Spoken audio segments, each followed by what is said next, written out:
Aimer. Afficher la soumission. Je crois que les mots être glorifié ont toutes ces significations. Il existe une déclaration historique qui définit le but de l'Église. Une déclaration faite par d'anciens dirigeants d'Église que j'aime beaucoup. Et dans cette déclaration, les auteurs disent que le but premier de l'homme est de glorifier Dieu et de jouir de lui pour toujours. Je vais montrer 6 textes à l'écran ce matin. Certains bénévoles peuvent-ils les lire à haute voix? Pouvez-vous voir ce que je dis?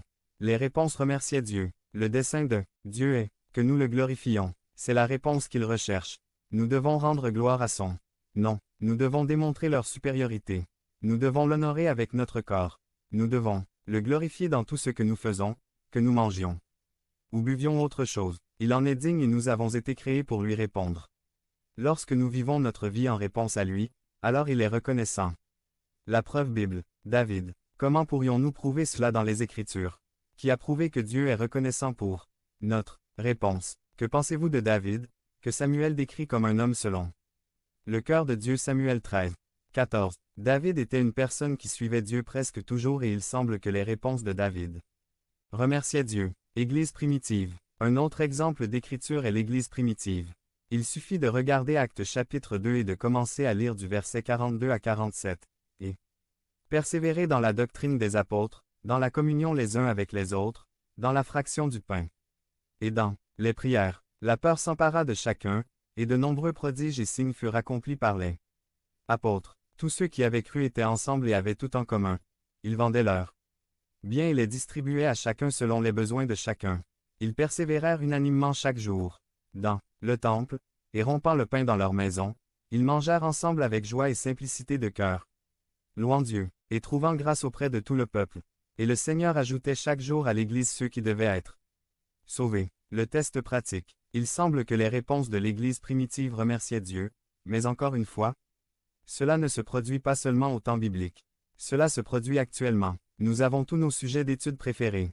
Par exemple, Carlito aime étudier l'apologétique. Jorge aime étudier comment améliorer son humeur.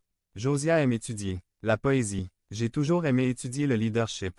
Devenez membre de la chaîne et AIDEZNOUS à propager la parole de Dieu dans le monde entier. Samedi 16 mars 2024. P5. Il y a un homme nommé Christian Schwartz qui a fait une étude très intéressante sur le leadership et l'Église. Il a fait cette étude dans 32 pays parlant 18 langues différentes pour arriver à ses résultats et les résultats décrivent quels sont les ingrédients d'une Église qui grandit et il a trouvé 8 caractéristiques communes des Églises qui grandissent. 1. Dirigeants qui préparent les autres à devenir des leaders. 2. Le développement des dons spirituels. 3. Ils vivent la foi avec enthousiasme, engagement et persévérance. 4. Des structures qui fonctionnent, c'est-à-dire non seulement des traditions mais des structures fonctionnelles. 5. Louange et adoration qui inspirent les autres. 6. Petits groupes. 7. Évangélisation. 8. Relation d'amour entre les membres. Ce que je veux dire ici, c'est que lorsque nous examinons les 8 caractéristiques, nous réalisons qu'elles sont toutes bibliques. Aujourd'hui, lorsque les gens répondent à Dieu comme ils le souhaitent, Dieu est reconnaissant et nous sommes bénis. Dieu fait croître des églises qui le suivent comme il le souhaite. Je travaille également actuellement dans ma vie personnelle. Quand je me suis converti, je ne répondais pas à Dieu.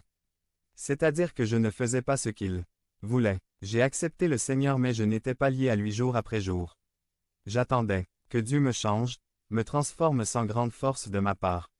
Donne-moi la paix, donne-moi de la joie, donne-moi de la force, etc. Et j'ai réalisé que cela ne fonctionnait pas ainsi, j'étais aux prises avec les mêmes luttes que j'avais avant de devenir chrétien. Je ne faisais pas l'expérience de l'avancement dans ma vie personnelle avec Dieu. Je ne connaissais pas les bénédictions comme les autres personnes autour de moi. Ce n'était pas la faute des autres, même si parfois je les enviais.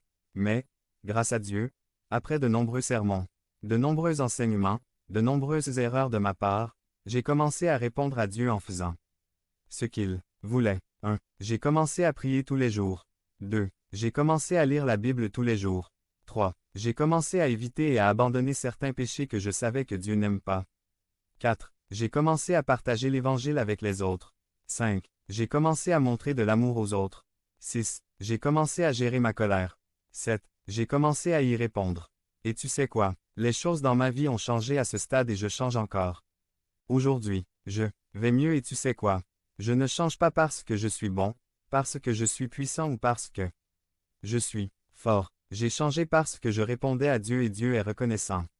Mes réponses sont devenir membre de la chaîne et AIDEZNOUS à propager la parole de Dieu dans le monde entier. Samedi 16 mars 2024. P6. Glorifiant Dieu. Ainsi, lorsque j'aligne ma vie sur les désirs de Dieu et que je lui demande de me changer, comme notre verset 14 de Jean chapitre 14 qui dit « Il le fera ». Chaque chrétien devrait manifester des réponses à Dieu dans sa relation avec lui. Lorsque nous montrons des réponses à Dieu, il renforcera notre foi et il nous en sera reconnaissant. Le troisième et dernier avantage de répondre à Dieu est 3. Les réponses nous ont donné une relation étroite avec Dieu. Ce matin j'ai commencé par dire bonjour, en demandant comment vas-tu, en éternuant et en jetant accidentellement mes papiers et en réponse tu as dit bonjour, tu as dit eh bien et toi, tu as dit bonjour, pour mon éternuement et tu m'as aidé à récupérer les papiers sur le sol, parce que les réponses nous ont donné une relation. Peut-être que la relation que nous éprouvions ce matin avec ces actions était superficielle mais au moins c'était un exemple de relation, c'est un des bénéfices de répondre à Dieu avec foi. Lorsque nous lui répondons ainsi, nous entrons dans une relation avec Dieu. Le Christ dit dans notre texte, « Si vous m'aimez, gardez mes commandements. » J'aime la version God Speaks Today qui dit « Si vous m'aimez, vous obéirez à mes commandements. » Nous savons déjà que Dieu nous aime tellement qu'il nous a donné son Fils unique. La question est de savoir comment nous allons réagir à cela et la réponse est que nous allons l'aimer en retour. Comment allons-nous l'aimer en retour? Obéissons-lui, et ce faisant, nous développons une relation permanente avec Dieu. Le test Bible. L'exemple biblique qui m'est venu à l'esprit en réfléchissant à cela était celui d'Abraham. Dans Genèse 15, 6, la Bible dit « Abraham crut à Jéhovah et cela lui fut imputé à justice » ou dans Jacques 2, 23 il est dit Abraham crut à Dieu